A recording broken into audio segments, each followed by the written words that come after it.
Boa noite, gente. Hoje estamos aqui para apresentar o primeiro episódio do podcast Onde Tudo Começou. Estamos aqui com o Felipe, que vai falar um pouco da sua caminhada com Jesus até os dias atuais.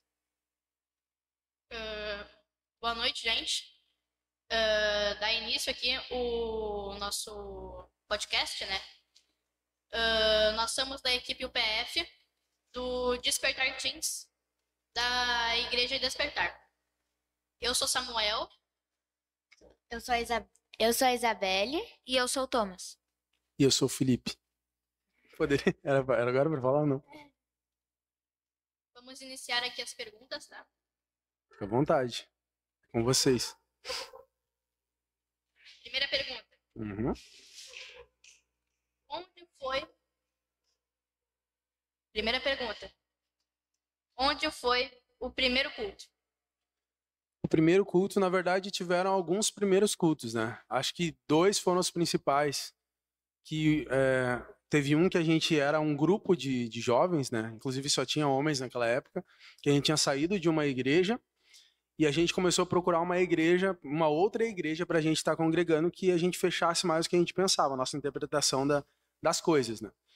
E nessa jornada a gente começou a se reunir, a gente demorou para encontrar uma outra igreja e tal, na verdade a gente nem encontrou, por isso que existia Despertar, mas a gente fez uma primeira reunião na casa do Maurício, né? Eu sou ruim de detalhes, tá, gente? De repente eu vou falar alguma coisa aqui que não é bem desse episódio, desse momento, mas é mais ou menos como eu entendo, né? Como eu me lembro.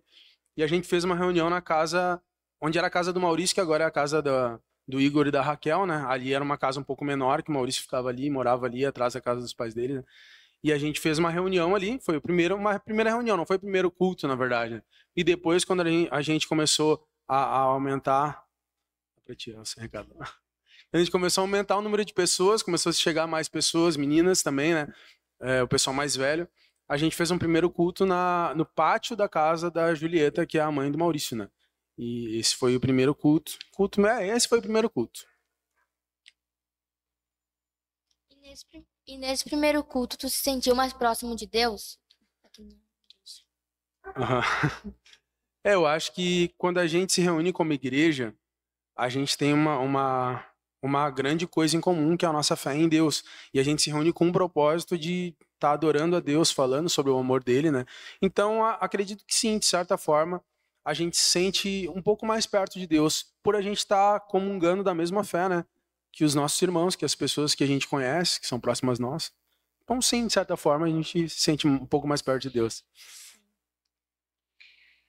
Como foi tomada a decisão de quem seria o pastor do ministério? Como foi tomada a decisão de quem seria o pastor, né?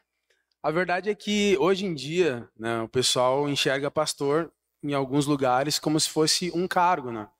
Aí a pessoa tem que se preparar, tem que fazer um estudo, e isso aí também sempre tem que se preparar, né? Mas faz, sei lá, uma faculdade, aí tem que ser ordenado por, sei lá, uma comissão, um conselho e tal, e aí as pessoas, a partir desse processo, se tornam pastores em alguns lugares, né? A gente não tinha uma igreja, né, todo cheio desses processos, a gente era um grupo, a gente iniciou uma igreja, e foi de uma maneira um pouco diferente. Acredito que foi de uma maneira bem saudável, porque na verdade o pastor, apesar da galera achar que é cargo, né? Ah, não sei o que, o cara é pastor, ele, sei lá, agora é uma profissão, né? Acaba sendo também. Mas na verdade, pastor, ele é um dom, biblicamente é um dom, né?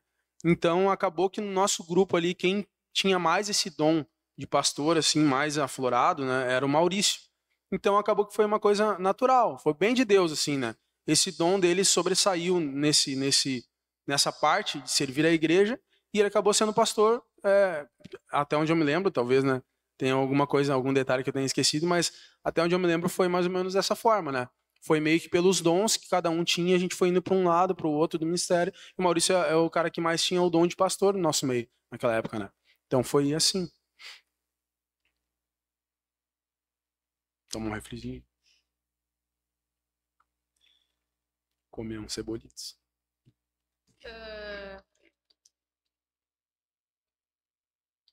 Você imaginava chegar onde tu tá?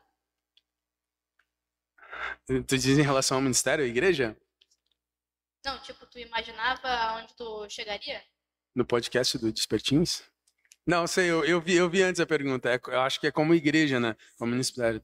Na verdade, ah, na nossa caminhada, a gente nunca. Eu não sei se isso é bom ou se é ruim, mas a gente nunca planejou, a gente vai fazer isso porque a gente quer chegar lá naquele em tal lugar, né?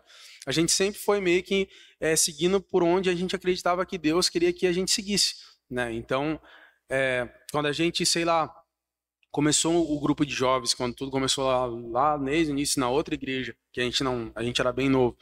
A gente começou um grupo de jovens e tentava fazer o melhor que a gente podia, né? Depois a gente começou eu vou falar depois, eu acho que vai ter uma pergunta sobre como começou e tal, dessa forma. Mas enfim, a gente sempre foi se guiando muito porque a gente acreditava que Deus queria da gente. Então a gente nunca planejou, eu quero fazer isso, eu quero montar uma igreja para um dia a gente estar lá no prédio do lado da Lave Sul com o podcast dos Despertins. A gente não imaginava isso, a gente não planejava isso. Eu não sei se isso é bom ou é ruim, mas de certa forma, Deus foi usando talvez essa nossa inocência, ou talvez também um certo defeito por não planejar muito, e a gente foi nos guiando e hoje a gente está aqui, talvez sem imaginar, né, aonde chegaria. Que para mim é muito legal onde a gente chegou hoje, graças a Deus, totalmente a misericórdia dele e a graça dele. Mas eu acho que não. A resposta seria não imaginávamos. Eu, pelo menos, não imaginava.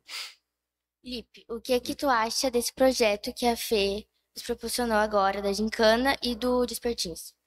Eu acho muito, muito, muito importante, né? Na verdade, esse é um projeto que ele dá vida, ele dá, não é vida, mas ele dá, além de vida, ele dá uma posteridade, sei lá se eu posso usar essa palavra, para a igreja, né? Porque quando a gente começou esse lance de evangelho, de igreja, a gente era bem mais novo, hoje a gente já está meio que meia idade, daqui a pouco a gente já vai estar mais velho, né? E a gente não é eterno. O Ministério Despertar, a Igreja Despertar, essa comunidade que tem crescido, a gente não vai poder estar na frente, né, para sempre. A gente precisa de pessoas que deem seguimento a esse trabalho, né? Assim foi desde lá dos discípulos, né? Eles foram ensinando pessoas, as pessoas foram seguindo o trabalho e hoje a gente está aqui depois de milhares de anos, né?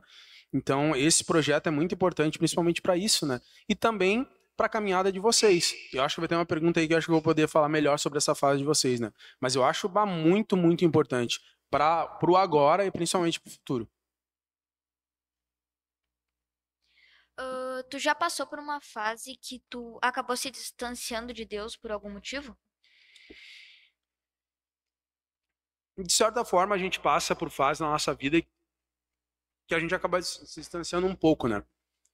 Mas eu acho que uma fase que é chave na nossa vida é a fase de vocês um pouquinho depois, tá? Vocês estão com quantos anos cada um de vocês? Não, mas quantos anos tu tá agora? E tu? 13. E tu? 11. Chegando ali a galera tá mais precoce hoje em dia, mas chegando ali nos 15, vai indo até os 20 e poucos ali, é uma fase que a gente tem muita energia e a gente tem muita proposta e tem também, alguns têm muito tempo livre, né? Então a gente começa a enxergar as coisas do mundo e achar que é legal, não, eu vou numa festa, vou fazer não sei o quê, vou usar tal coisa aqui que todo mundo usa, vou fazer tal coisa que todo mundo faz, né? E como tá muita gente dos que tem a nossa idade, muitos dos que têm a nossa idade estão fazendo, a gente tem vontade de fazer, né? Se a gente pegar os jovens hoje no Brasil, sei lá, a maior parte deles não tá dentro da igreja, eu acredito. Estão saindo, tendo vários relacionamentos, usando substâncias ilícitas, estão nas festas, entendeu? Então vocês vão passar por essa idade. Vocês ainda estão na idade que, não, o pessoal vai lá, vai na escola, não sei o quê, aí, sei lá, não estão indo em festa, não tem ainda essas ideias, essas oportunidades, né? Mas esse acho que é uma fase vital para a gente, assim, continuar com Deus, né? E assim como todos os jovens, eu também tive vontades, né? Que graças a Deus eu não dei ouvidos a todas elas, né? E eu acabei não me afastando tanto, talvez a minha mente, meu coração um pouco, mas não tanto quanto alguns às vezes se afastam, né? E é o que eu espero que vocês façam, né? Que bom que vocês estão aqui. Isso é mais uma parte importante desse projeto, né? Que ajuda vocês a se manter, né? Nessa fase que é importante não se desviar. E qual foi o evento ou culto mais marcante que tu teve na igreja? Eu acho que, na verdade, as inaugurações sempre são muito marcantes, né? A gente teve uma inauguração do o início de igreja, que foi o mega culto que o Rafa falou, né?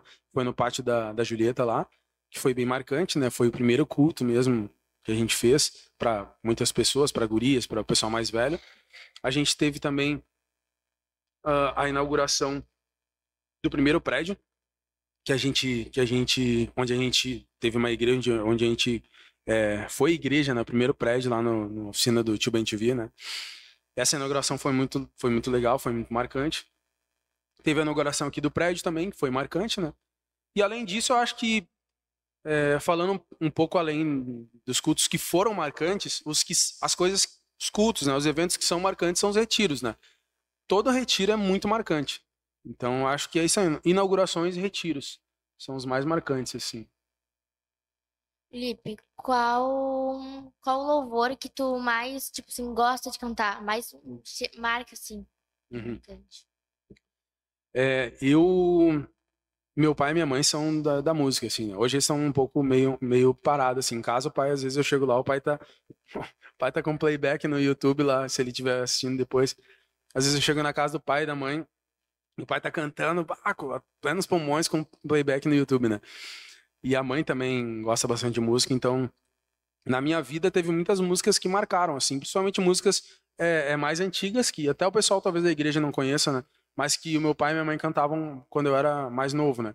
Inclusive, outro dia o pai estava cantando uma música no playback do YouTube e eu me lembrei da música, né? E, achei bem legal.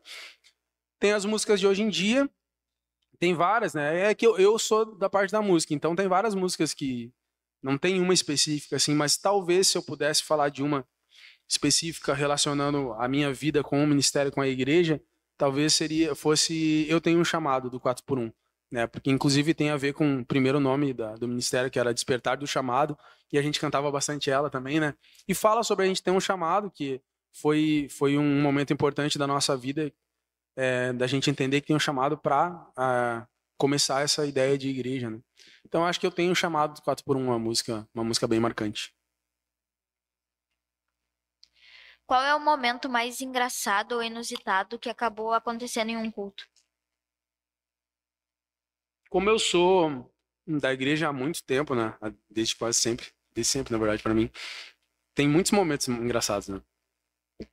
Teve acho que talvez um dos mais antigos que eu me lembro, que foi quando eu era, acho que mais ou menos da idade de vocês, né? A gente tinha um pastor na nossa igreja, mas ele era novo.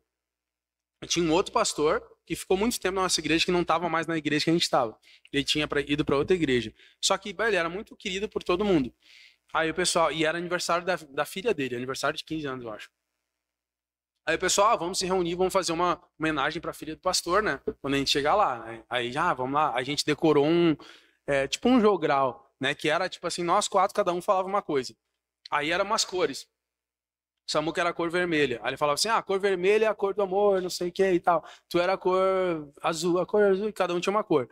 E aí a gente, vamos ter que fazer essa homenagem pra filha do pastor e tal. A gente chegou lá e tinha um amigo nosso que, cara, a gente sabia que ele ia esquecer. A gente sabia que ele ia esquecer. O cara fica nervoso e esquece das coisas, né? Fala tudo errado. Aí eu sei que ele era a cor amarela.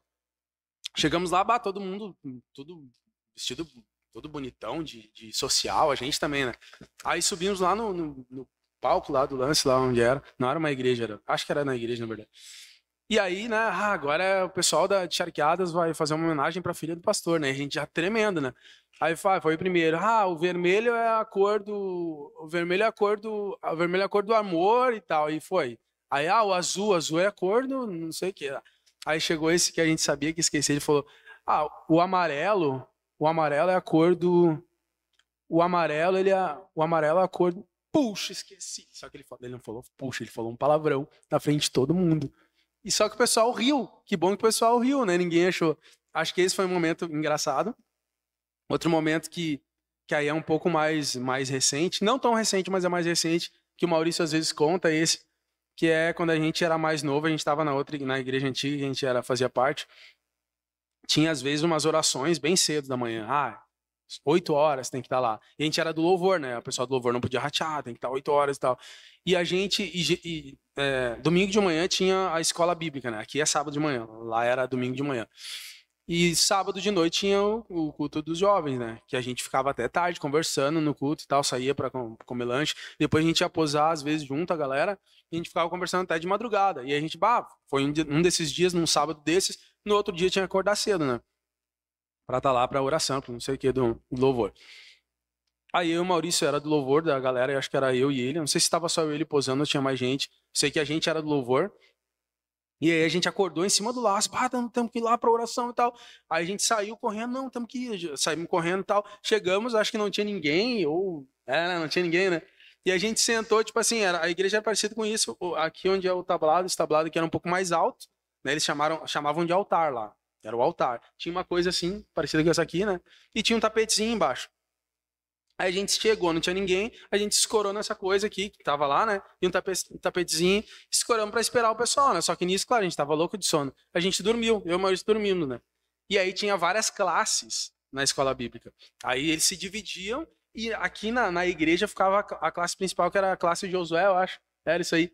Então era um monte de adulto e a gente era meio piazorte, né? A gente deitou e dormiu lá, né, cara? Dormiu aqui em cima. Aí nisso chegou um pastor que era o professor, né, dessa turma de adultos, um monte de gente, e tocou na gente, assim, né? Acordou a gente, né?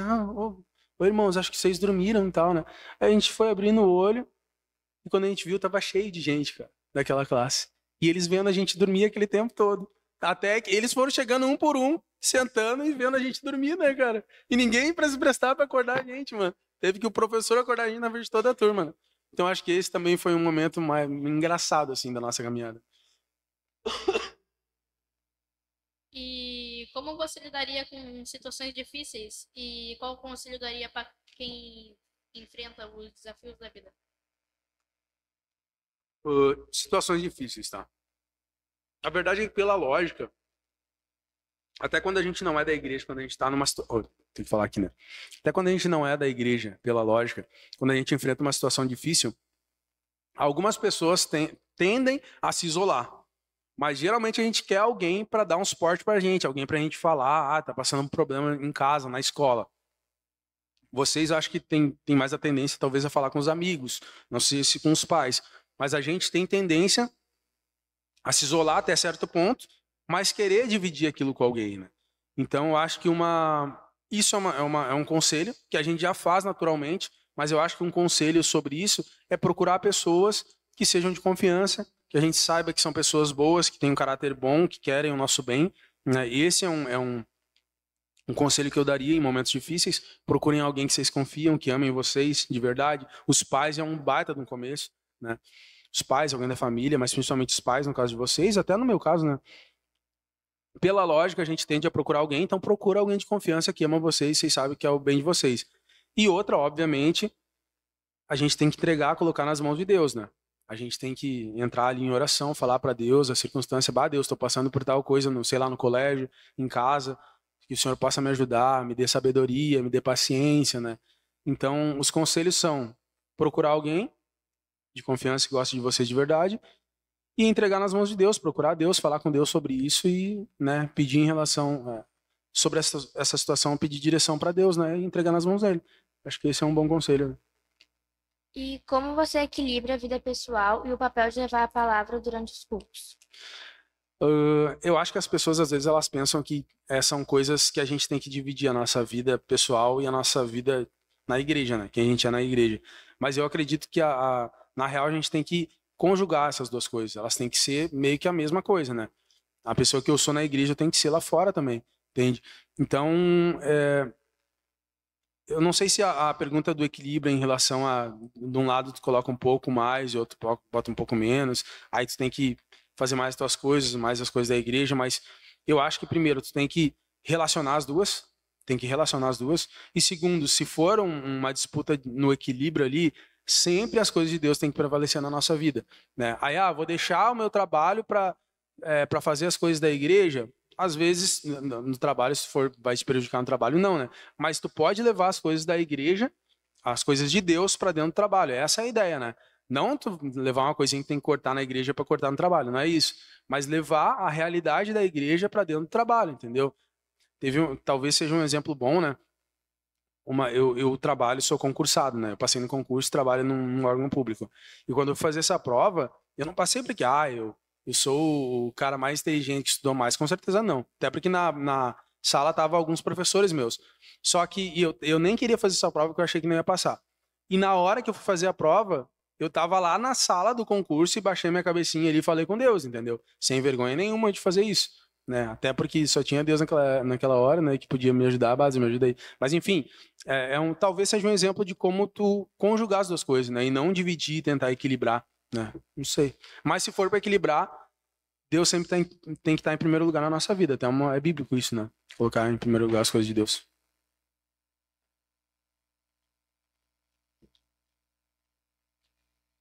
Se tu pudesse dar um conselho para todos os membros da igreja, qual seria? Eu acho que o melhor conselho para mim também, né? Pode acontecer de eu não seguir esse conselho, espero que não, né? Eu pretendo seguir sempre que eu tiver vontade de fazer o contrário, mas acho que continuar firme em Deus, não se afastar de Deus, né? E, na verdade, quase junto com isso, é não se afastar da igreja. Tem pessoas que pensam que, eu consigo estar próximo de Deus, não preciso ir na igreja, não preciso participar de comunidade nenhuma, né? Se a pessoa conseguir na casa dela ali, rotineiramente, ler a Bíblia, cantar um louvor de adoração a Deus, fazer uma oração em casa, né? Só que eu acho que é muito mais fácil a gente querer viver a nossa vida com Deus. Vamos manter próximo de Deus só eu sozinho. Eu acho que é muito mais fácil se afastar de Deus. Então, o primeiro conselho é: não se afaste de Deus, né? E não se afaste da igreja, né? Não precisa ser a nossa igreja, tem que vir na... Não, pode ir em outra igreja, procura uma igreja que a pessoa se identifica, sei lá, se sente melhor. Mas o meu conselho é: continue próximo de Deus, continue próximo da igreja. Sim, Felipe. Sim, ó. A pergunta 14. Eu não entendi direito. Tá. Por causa que tá falando de pastora, como se fosse um pastor. Então eu vou pular logo pra última. Não, mas se tu quiser, tu pode. Tu pode ler também, né? Que aí eu. Mas tu que sabe, vocês que estão que mandam. Vai. Pode compartilhar alguma experiência em que a comunidade da igreja se uniu para superar um desafio? Eu acho que existem dois momentos que a comunidade, né, da igreja, que a igreja se reúne para, que são desafios que a galera se reúne para conseguir ultrapassá-los, né, ou vencê-los. Acho que um é sempre que a gente vai construir alguma coisa, né? Sempre que a gente vai construir uma coisa, por exemplo, até uma coisa material mesmo. Se a gente pegar as reformas dos prédios que a gente teve até hoje, o primeiro a galera se juntou, né? Vamos lá, o pessoal vai lixar a parede, vai não sei o quê. A galera se juntou para superar esse desafio, que era reformar um prédio que era uma oficina antes, e transformar ele numa igreja. Então, alguns estavam lá fazendo a mão de obra, né? Pegando no pesado, de fato. Alguns não podiam ajudar financeiramente, que também era importante. Aqui a mesma coisa, nesse prédio aqui, né? Que nem o Rafa falou, isso aqui não existia nada, era um prédio vazio, né? E essa parte toda o pessoal construiu. Alguns ajudaram financeiramente, outros ajudaram com mão de obra, outros financeiramente e com mão de obra, entendeu? Mas a galera se juntou para ultrapassar esse desafio, para vencer esse desafio. Então, o primeiro momento, eu acho que a igreja, a comunidade se junta em momentos de construções, de construir também talvez um projeto, por exemplo. O DK, tem o pessoal aqui que vem aqui todos os domingos, tem gente que ajuda financeiramente, é uma união da igreja para superar um desafio, né? E também momentos de perdas, né? Momentos de construção, de construir algo novo, e momentos de perdas. O pessoal se junta também, né? Quando a gente perde, algum de nós perde um ente querido, né? Eu vejo o pessoal todo tá lá quando, sei lá, a pessoa ainda não partiu, quando a pessoa parte, depois que a pessoa parte, né? A galera se junta para também esperar esse desafio junto, né? Então acho que são esses dois momentos, principalmente, que a comunidade se junta para superar desafios. Sim, Felipe. Muito obrigada pela participação. Eu que agradeço. Nesse podcast. Uhum. Tá? Obrigado aqui por participar dessas perguntas. Eu, sinceramente, fiquei com muita vergonha antes de fazer o podcast. Só que agora eu superei. Isso aí, cara. E agora eu acho que eu vou evoluir, assim. Vou conseguir Exatamente. fazer sem vergonha. Sem dizer, assim, no modo de xingar, sem vergonha. Sim, sim. Muito Cara, mas eu também sou uma pessoa muito... Eu era mais envergonhado que tu, cara. Eu jamais, com quantos anos você tá? 12, jamais com 12 eu estaria fazendo o que vocês estão fazendo. Nossa, nem perto. Né? Então quer dizer que tu vai muito mais longe que eu, que a gente, e assim a gente espera, né? Se Deus quiser, ano que vem tem mais. Ó, eu tô aí se vocês quiserem. Mas tem mais gente que vocês podem também chamar. Sim.